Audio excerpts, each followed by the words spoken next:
amanah untuk menjaga kalam Allah. Ya, jadi ini bukan merupakan akhir dari perjuangan. Justru ini adalah awal dan tidak ada akhirnya.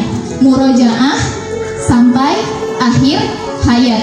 Ya. Si yang mencintai Al-Quran tidak hanya fasih membacanya, tetapi juga mampu memahami dan mengamalkan ajarannya. Jujur saja, ada banyak momen yang tidak akan kami lupakan. Mulai dari berjuang mengalahkan kenyamanan bantal dan selimut, untuk melaksanakan tahajud. Bismillahirrahmanirrahim. Wisuda Akbar Tahfidzul Quran Juz 27, 28, 29, dan 30 angkatan keempat Pondok Pesantren Al-Islakarna secara resmi dibuka.